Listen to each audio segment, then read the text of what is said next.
여러분 반갑습니다. 이주영입니다. 최근에 경기 침체에 대한 얘기가 계속 나오고 있어서 저희가 한번 살펴보도록 하겠습니다.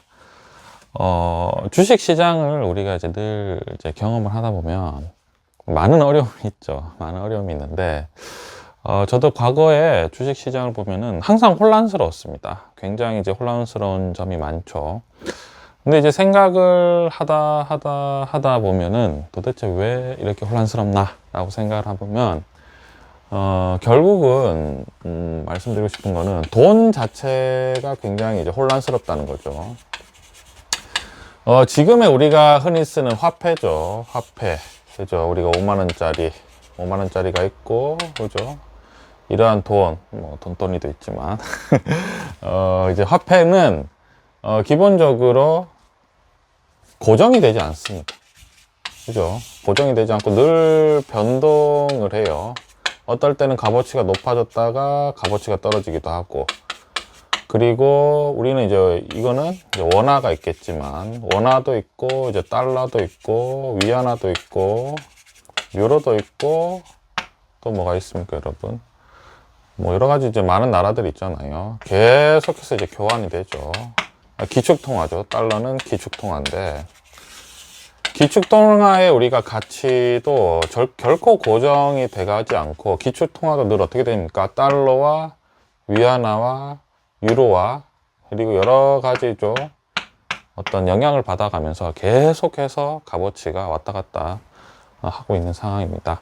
최근 같은 경우에는 우리가 다들 알겠지만 금리 자체가 굉장히 높은 상황입니다. 이유는 물가와 경기 중에서 우리가 물가가 더 중요하다고 판단했기 때문에 경기를 조금 더 누르더라도 총량을 줄여서 이제 물가를 잡겠다는 기축통화, 미국의 의지가 강력한 지금 상황이죠.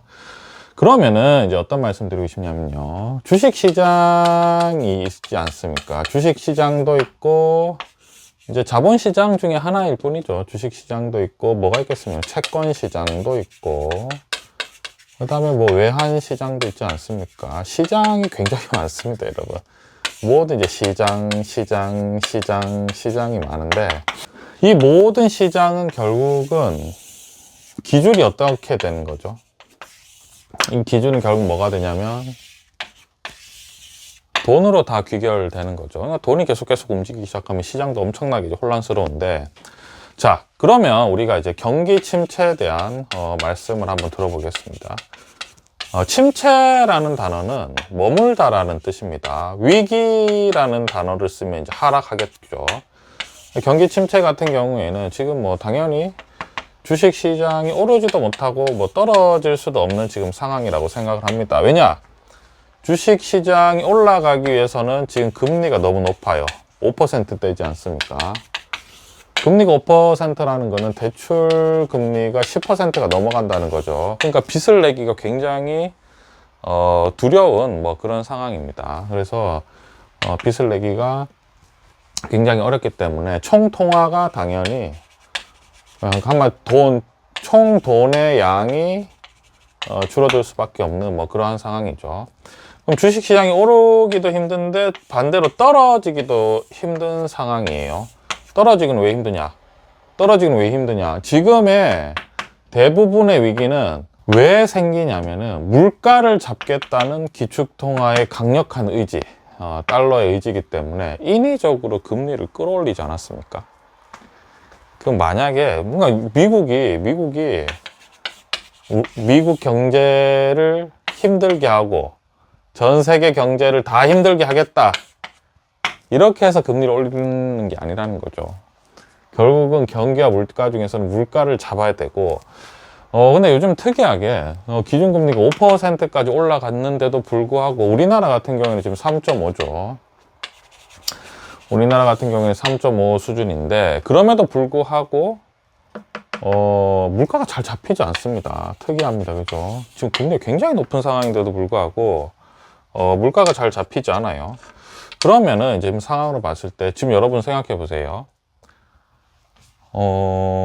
한 석 달, 넉 달, 그리고 한 5달 뒤에 금리를 내린다라고 생각하면은 어떻게 되겠습니까, 여러분? 경기가 살아날까요? 아니면은 물가가 폭등할까요? 경기가 살아나는 것보다는 물가 폭등 가능성이 훨씬 더 크지 않을까요? 요즘에 이제 상황 보면은 안 오르는 게 없잖아요, 그죠? 모든 것들이 지금 다 올라가고 있습니다. 살기가 너무 팍팍한 지금 상황인데, 여기서 금리를 내려버리면은 물론 여러 가지 이제 숨통은 트이겠지만 물가가 폭등을 할 가능성이 굉장히 크다는 거죠. 뭐 우리가 흔히 말하는 뭐 요즘 식자재라든지 외식 물가가 완전히 지금 엄청나게 막 전기, 가스 모든 게 다 올라가지 않습니까? 인건비도 올라가기 시작하고 다 올라가죠. 그렇기 때문에 당분간은 주식이 크게 상승하기도 조금 어려울 수 있고, 그렇다고 떨어지기가 어려울 수 있는 상황이 있다. 그러면 이럴 때는 어떻게 해야 되냐라고 하면은, 고금리가 되면은 힘든 기업이 있고 힘들지 않는 기업이 있을 수 있죠. 물론 이제 다 힘들겠지만 그 중에서 이제 예를 들면 거죠.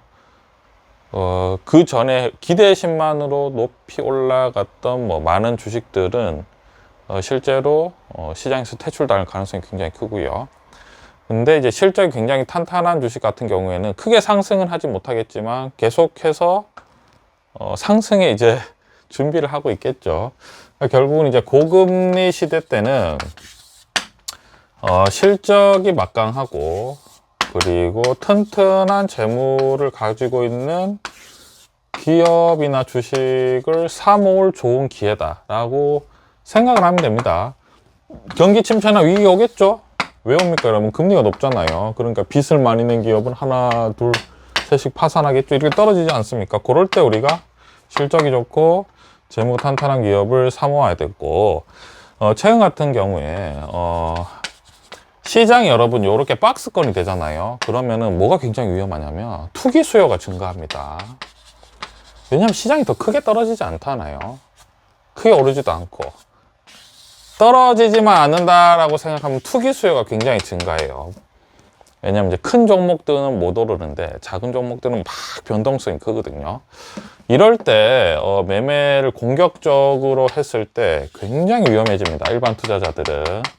우리가 늘 이제 투자를 하면 저번에도 늘 말씀드리지만 주식 투자의 가장 큰 위기는 스스로 만드는데, 그 위기는 뭐냐면 남의 떡이 이제 커 보이기 때문에 그럴 가능성이 이제 남의 떡, 내 거는 이제 천천히 모아가는데 안 올라가면은 올라가는 주식 자꾸 따라서 사고 싶죠. 그럼 이제 사고 나면은 이제 떨어질 가능성이 크지 않습니까? 그래서 우리가 이제 제가 여기에서 이제 드리고 싶은 말씀은, 우리가 경기 침체나 위기를 두려워할 필요는 없다. 왜냐면 물가를 잡기 위해서 금리를 올라가는 거고, 이 모든 침체나 위기는 결국 금리를 내리면은 어느 정도 이제 해결할 수 있는 거죠. 근데 금리를 내리지 않겠죠. 왜냐면 물가가 더 중요하기 때문에 그렇습니다.